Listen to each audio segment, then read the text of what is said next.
the webinar, just put your hand up. But yeah, welcome everyone. For those of you who I don't know, my name is Chris Porter, Executive Officer of Business Events Victoria. We're very pleased to be able to offer this Regional Victoria Business Events Scholarship to industry. I'd like to introduce just a couple of my colleagues and things around the table, just so you can see, just so you know who's here. We've got Adeline Kay, my Business Development Manager, and Stephanie Lim, who's our Sales Exec. Some of you probably already know Adeline and Steph, but for those of you who don't know, two of our obviously key core members of the staff. So if you don't know them, make sure you do get to know the team. I'd also like to introduce Joanna Child from Meetings and Events Australia. She'll be talking a bit more a bit later on. Joanna's role is National Education Manager for MIA. She'll be talking a bit more later on, just around the actual detail fundamentals of the training and the diploma in itself. But I'm going to basically go into a bit of information, just a bit of the top line, high level stuff, you know, what kind of other criteria and things for the actual webinar. So basically, just as a bit of an overview for the scholarship, just to give you a bit more information. So the webinar is going to be, or the scholarship is actually going to be delivered by Meetings and Events Australia. They are a registered training organisation and really a specialist in the meetings and events space when it comes to delivering training and programs for the meetings and events industry. And we're really proud and really pleased to be able to work with MIA on this initiative. The program is actually funded, or the scholarship is actually funded by the state government through some funding that Business Events Victoria gets. So we partake in a program called the Regional Victoria Business Events Program, and we receive some funding to deliver capability building, especially off the back of the challenges that industry is facing at the moment around staff shortages, skills and labour challenges. It was deemed critically important by us to be able to do our little bit to support industry through its recovery and build its resilience of the sector. And so running a scholarship program like this was deemed critically important. In total, we have 6 positions that are open or up for being filled today. There is an application process that we'll go through in a little bit more detail shortly, but really encouraging you all to really spread the word and get the message out there that this program is available. And, you know, it's a really great opportunity to upskill staff within your teams or upskill yourself to be able to, you know, have greater success with the within the business event sector. Applications will close at 5 p.m. on Friday, the 17th of June. So that's probably one of the critical numbers to remember, or the dates to remember at this point in time. So the scholarship program is open to anyone that's basically based in regional Victoria. So you'll all be fairly aware that the state's broken up into the 12 defined regional tourism board areas. So anyone that actually resides or works in those areas is actually available to apply for this funding. You need to be a new applicant, so you can't be currently completing a diploma of event management or something else with another registered training provider. So you need to be a new applicant into this kind of a degree or diploma. You have to be over the age of 18. We do want to really work with individuals that have a good grounding and a good base in the industry. So we are looking for participants who have had at least 1 year's full-time equivalent experience in the events, tourism, hospitality, or customer service industries. You need to have a minimum level of training because the diploma is a bit of a step up. So we are looking for candidates who have had at least a certificate 3-level qualification or higher. Obviously being an Australian citizen or permanent resident, and obviously living or working in one of the defined tourism regions, as we've discussed. So what is the process? What is the process to actually apply? As I actually said, it is actually an application process, and there is a form on the Business Events Victoria website where we ask some general simple questions around, you know, your purpose for wanting to apply for this. What are the things you want to get out of the diploma? So it's a really quite a simple process application form that we want to have all applicants complete. That's the main thing that needs to be returned to us by the date. As part of that process as well, we do want to actually see a letter of support from your employer, because there is actual time commitment to delivering or completing the diploma. Obviously, we want to see that they're supporting you through this process as well. So a letter of support needs to be attached to the application. The application process will be conducted by ourselves, and we will actually shortlist participants and have a interview panel session where we'll invite Mia to be a part of that ourselves, and potentially someone from the BEV board as well as part of the application process. Obviously, we will review all of the applications, and they will be, scored against a scoring matrix. So it is all well and truly regarded in terms of its overall consistency with how we're assessing each of the applicants as they come in. Once we notify our successful applicants of being awarded a scholarship, then we want to get acceptance in writing within 7 days. And that's really kind of the applicants signing off on their commitment to be involved in the diploma and commit to all the hours and things that are incorporated within the training. And then one of the key requirements that MIA has for all of their diplomas and all of their courses and things that they run is that applicants will be required to complete a mandatory language literacy and numeracy assessment before entry into the program. So that is just one small requirement that MIA has for all applicants into their courses. So I'm sure we won't have any dramas with that one. So the main thing, I suppose, in terms of for more information, we've provided obviously the web link already, and we'll circulate that around post this session today. But really, all the information that you need on there. If there is any questions that you might have in relation to the process, what's entailed, please reach out to myself or any of the team, and I'm sure Jo as well we're happy to make herself available. I'm actually going to stop sharing my screen now. I'm going to hand over to Jo, because she actually will now go through a lot of the more of the detail of what actually involved in the diploma, and go through all the nitty gritty of the actual training diploma as it stands. So Jo, over to you. Thank you. Thanks very much. So hopefully you can see my screen at the moment. I've just got the business events logo on it. So if you're looking at something randomly different, do feel free to let me know, because you'll be looking at something that you shouldn't be.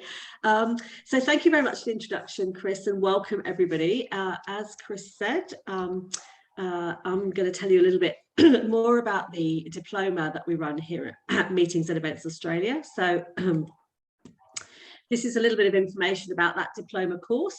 And as Chris also said, I'm the National Education Manager. So I look after all of the education and training that MIA as a professional association delivers to its members and clients. And we do all sorts of different things, from webinar series to upskill the industry to delivering training in different areas of Australia relating to event management. So as an example, last week I was delivering some risk management for event training in regional New South Wales. But we have, as well as part of our offerings, a formal qualification. So we're a registered training organisation as well. And we have a diploma qualification. So we only teach one qualification, which is nice because that keeps it nice and simple for us. And it's the Diploma of Event Management. So a big hello from me. So my a little bit of the session today is to tell you a little bit more about that diploma, what it's about, what's in it, talk about sort of how the diploma is run, the online learning that we do, and also to take any questions that you have. So happy to take very, very general questions, obviously, as part of the time when everybody's here, but also very happy to stick around for a little bit after the session if people have individual questions about their own consideration of this course, and also in a moment you'll see my email address. So if you can't think of a question straight away and one jumps into your head when we finish, do feel free to send me a little email, and I might just put my email address into the chat box as well, just in case anybody wants to make a note of that, in case questions jump into their head once we're no longer together today. Okay. So my job at MIA is, as I said, to lead the education team. And if you are successful in joining this program, then I'm going to be your key contact for sort of all things education orientated. So working out an individual program with you that takes into account any previous study that you've done, for example, helping you make some subject choices and some maybe study load choices, depending on what else is going on in your life. And also, I also look after I still work in the event field as well. So I know lots of you are all actively engaged in events. So as well as being your educator, hopefully I'll also be your colleague. You'll also get to know my colleague, Christine, who's our education coordinator. She'll be the one that you'll liaise with when we come to doing things like enrolments or when you want your statements of attainment or you've got questions about anything administrative. And you'll meet some of our training and assessing team who will help guide you through the programme and also assess your work as well. All right, so let's just have a little look at what that programme means. So it's a nationally and indeed an internationally recognised qualification. So these qualifications are updated regularly. In fact, we're just about to go through an update for the Diploma of Event Management across all of Australia. But currently it's got 20 units of competency. So some of you may have done some accredited study before with a TAFE or another training organisation, and that term units of competency might be familiar to you, but really it means subjects. So there are 20 subjects in this lovely diploma. Now, because you've all got a day job and you've probably got other things going on in your life as well, we anticipate that it will probably take you somewhere between about 2 and 2.5 years to complete the qualification because you're studying part-time. We normally timetable it, so it's possible to do it over 2 years. Sometimes people do take less time, maybe because they've got some credit from previous courses, or they've just got a little bit more time available to them and they can pick up, as it were, additional subjects. And sometimes people take a little bit longer because they've got more things happening in their working or other areas of their life, or just need to take a little bit longer so that they can enjoy it a little bit more. And either scenario works perfectly beautifully for us.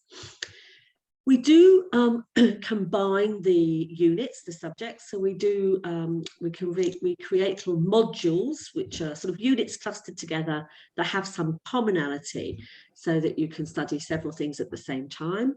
But at any time, it is always possible to just take what we call a lighter study load and maybe not take all of the units in the module if maybe work's a bit busy for the next 8 to 10 weeks or whatever for you.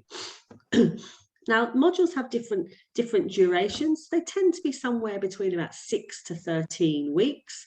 And you will obviously need access to some of that sort of standard working kit in order to be an effective student, because you're going to be accessing information online. You're going to need a computer that's got the MS Office suite, so things like Word and Excel and Outlook, so you can construct suitable documentation as part of your studies, but also good access to the internet. And ideally an inbuilt camera, because quite often we meet like we are today on Zoom, and sometimes some of the assessments need to have a little bit of an interview going on. So an inbuilt camera is super handy, but don't let that put you off if that's not what you've got already. We've got lots of sort of cunning plans, if you like, to try and help you if you need some support in getting suitable equipment to use. All right. Now, the next slide is a bit about, because it's got all of the units all together, but I just wanted to sort of show you kind of a little bit what they look like. So as I put those on the stage, up on the screen, you'll see that they are relatively self-explanatory. So the type of things that you study in this lovely programme are things like event registrations, you know, managing people's bookings when they sign up for your events, for example. We also do some subjects that relate to seeking and selecting suitable venues for the events to take place. We look at conferences, because business events are a big part of the event industry. We spend some time putting event ideas together and creating concepts. And we also spend some time with the sort of the more tricky or administrative functions of event management. So some finance goes in there. So we do some stuff on budgeting and managing budgets effectively. We also do quite a lot on team management, leading staff, dealing with conflict and difficult situations, as well as the occupational health and safety and the hazard identification part of event management, as well as the staging or the creation of all of those logistical elements that come together to form your event. So when we look at some of those units, you might think, oh, I do that in my day job, which is handy, because we certainly want to honour any experience you've already got. So as part of your enrolment and induction process, we meet with you individually to find out where your skills currently are, and if there's any opportunity for you to gain some credit or some recognition of those skills and knowledge, and therefore maybe not have to pick up or study formally each subject. And I'll talk a little bit about that in just a few moments. But a little bit about the sort of timetable. So if you studied before, you might have been used to maybe going into a classroom 3 hours a week at a specific time. Ours is rather more flexible than that, but there is some level of requirement of commitment of time. And obviously there's also a commitment of a bit of effort, because in order to achieve a qualification of a diploma level, you will need to be able to put some time aside and also some brain power aside. So it's good to sort of think about your commitments and consider how you'll work that out. And we'll certainly be all available to help you do that. Just to perhaps on that, I might just say that sometimes life does get in the way a bit. You know, sometimes work is busier than you anticipated when you signed up for the course, and we are very good at helping you to work out strategies of how you might manage all of those commitments, and to be supportive and maybe work with you to do a little bit of a less full-on study load for a period of time, while you get the other parts of your working life back on track. So at all times, all of the team are really committed to your success. So don't let sort of things get in the way of applying if you think that you are still juggling a lot of things in your life. We're very adept at helping you throw this extra juggle into your mix. All right, so how do we run the program? Let's have a little look. Generally speaking, we are an online flexible program, which means that all of our study materials are online. I'll talk about the online session in a minute, but we do have regular sessions every week. So we do something called a boot camp, which is an evening session on a Tuesday night, 8 p.m. for about an hour. We selected Tuesdays because it's not exactly a big going out having fun night. And it seemed to work at the beginning of the working week for people. So that's where it's a bit like a tutorial, where there are some learning activities, there are some learning exercises. We have lots of group discussion with all of the other people in the program, and complete some of the assessment activities together. We also do workshops as part of the content delivery. So each module, those clusters of subjects or units, has a workshop assigned to it, and they're anything from a day to 2 days. Now, when I say a day, it's not like 8:30 in the morning to 6 o'clock at night, because that's a bit hard going for all of us. So they tend to be from about 9:30 to 3:30. You'll get lots of advance notice of when they are, so you can negotiate some time with your employer, whether that's to book a day off or have just that as a study day. We do this all on Zoom as well, because all of our students primarily are in regional areas, so we know it's much easier for us all to meet on the screen than to meet face to face somewhere. But that will be something to sort of factor in terms of your time commitment. We also are available pretty much any time to you, really. So we try to be flexible and be as available as possible. So obviously you'd have our telephone numbers and our email addresses, but we do run every week kind of like a Zoom room. So Monday afternoon, towards the end of the working day, 4:45 to 5:30, there's a 45-minute opportunity to drop in, have a chat, ask questions, seek guidance, or just say hello. And that's by no means obligatory. You don't have to do that. But you know that if you do have a question, maybe you've been doing some work over the weekend, then you can just jump online and ask a quick question, always on a Monday afternoon. So there'll be one of the trainers, often me, in the Zoom room, just to help you with any things that you might have going on in your learning. We also, though, do recommend that you plan to allocate some study time to fit in with your other commitments. And lots of students actually say that they do that on a Tuesday. So they say to everybody at home, Tuesday night's my Mia night. And so it's kind of get your own dinner, or once they've had dinner, they're in the Zoom room. Now, those of you that have family commitments, small children, large dogs, whatever it is, don't panic. We regularly share our Zoom with those two elements, and often cats as well. So I've got a student at the moment, she's got a very little baby, so she's normally feeding the baby while we are in the Zoom. So we're very flexible for small children, large children, big dogs, small dogs, horses, whatever you've got, all good. So it's a very collegiate, collaborative, warm environment. So don't feel that family might get in the way. We try to accommodate that as much as we can. All right, but we do all of our learning is online. So we have an online learning platform that you can access from anywhere, and you can actually use it on your telephone or on your on a tablet. It's just for assessments. It's easier on a computer. All of the learning materials, therefore, are on that space. So you don't get large boxes of paper coming to your door. You'll always be able to access everything online. There are a range of different assessment types that we go through, from sort of short answers and kind of quizzes, but a lot of the assessment is based on what you would be doing in your day job or elements of your day job. So we try to get you to consider the assessment pieces based around something that you're already doing at work. We kind of call it a major project, and there might be some events or similar that you're already working on.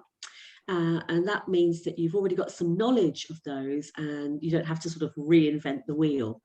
Sometimes, though, people like to pick up a slightly different alternative option for the assessment, and they take the specific case study that we have as an alternative.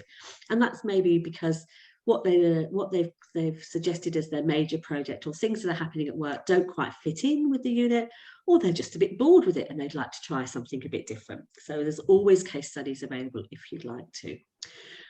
A lot of the assessment is about developing that industry event specific documentation that you might be familiar with. So if you've got one that you've done earlier, as it were, you say, oh, actually, I've just done something really similar to that for work. We can always try to get to use that for your assessment, rather than asking you to redo it based on a scenario or something slightly different that we've come up with. And if you've studied elsewhere formally, then we'd love to see copies of your statements of attainment, so we can give you some credit if that's relevant. And as part of our induction and enrolment, we also ask you to tell us a lot about what you do, so we can see whether or not you've got some evidence on your desk that you can use for recognition of prior learning. We want to expand your knowledge and extend it, but we don't want you to jump through a hoop and do an assessment for something where you're already far competent and know your stuff. There's no point us teaching you things you already know. So we don't want to do that unless of course you feel a grand desire to do budgets again, in which case no worries, come on down. But we try to honour all of the skills that you already have. Chris also mentioned earlier that we ask everybody at the beginning of the course to do a little LLN, which is like an assessment of your current skills. That's part of our requirement under the National Regulator for Regulated Training, which asks that everybody is evaluated before they start, to ensure that the training organisation, i.e. MIA, can provide you with suitable level of support. It does not stop you studying, it just makes sure that we can help in wherever you might need that help, and we've got a little bit more information in order to do that. So that was definitely a whiz-bang tour of the diploma. Very happy to take any questions relating to anything specific, and I know that sometimes people aren't very keen to talk on screens, so if you'd rather pop something in the chat box, feel free to do so, and I'll try to paraphrase that from there. But otherwise, happy to take questions by voice as well. And Cass has got her hand up. Yeah, thanks, Jo. That's great. Yeah, so if you have any questions, Cass, do you want to turn your camera on and unmute yourself? And oh, that's all right then. Don't worry about that. No Just worries, shout out your question. in the middle of nowhere and I've already lost the internet twice today.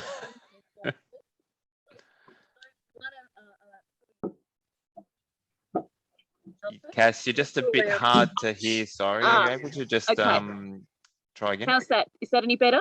Yes, that is. Thank you. Lovely. So first, a really practical one. I'm self-employed. The work that I do is by contract. So as far as a letter from my employer is concerned, I am my employer. So how does that one work? I can certainly get letters of support from people I have run events for.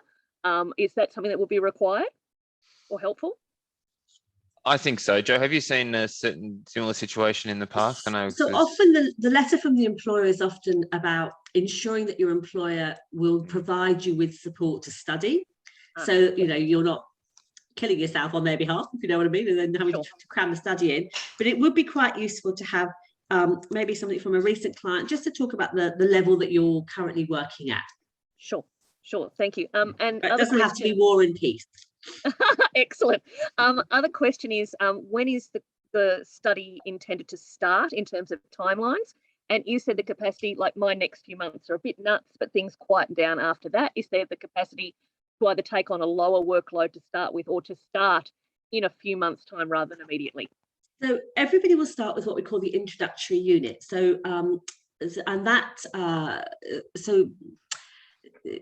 depending on how quickly we get our little fingers out, I guess, we were thinking that we'd try to get people started if we possibly could in early August, and that would start with the introductory unit, and I would expect that to take about 6 weeks.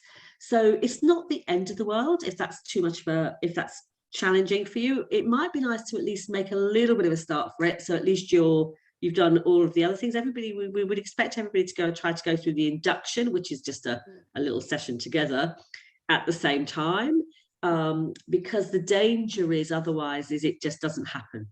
Sure.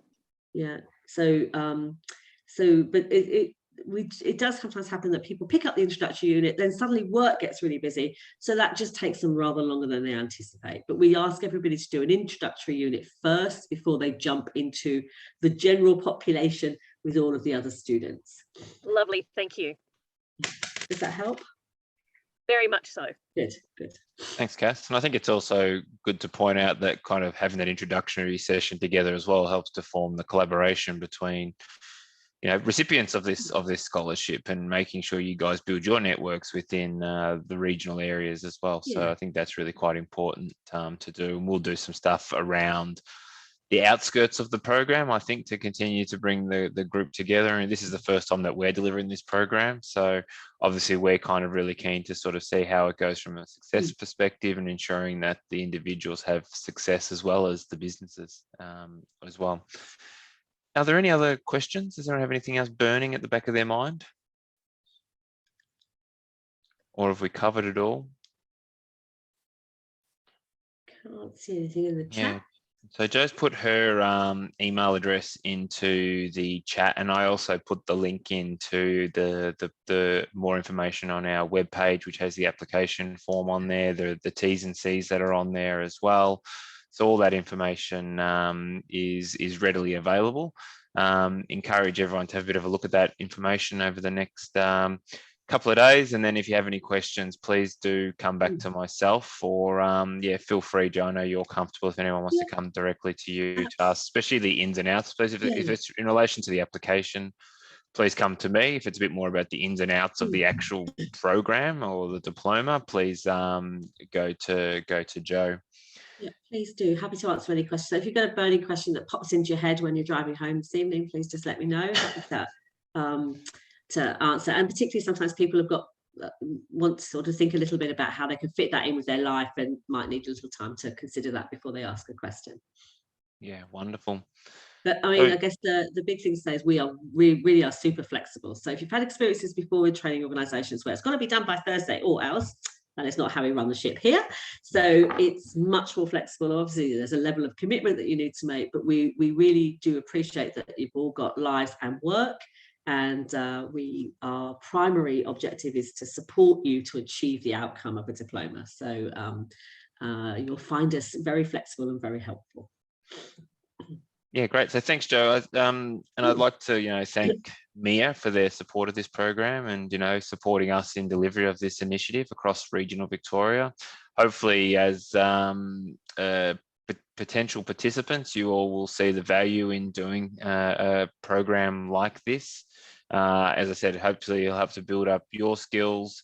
I think the main thing that I'm getting out from what Joe's saying is the flexibility and things that will actually make you have the ability to complete this diploma, but sitting in around your work, your life and things, and, you know, give you some great documentation for you to be able to continue to grow your careers in the events and business events industry. So if there's no other final questions, I'll thank you all for your time this morning. Thanks for making yourselves available. We'll put this recording up of the webinar up online as well, just to, if you just want to go back and look at something quickly again. But apart from that, thanks everyone, and enjoy the rest of your afternoons. Thank you.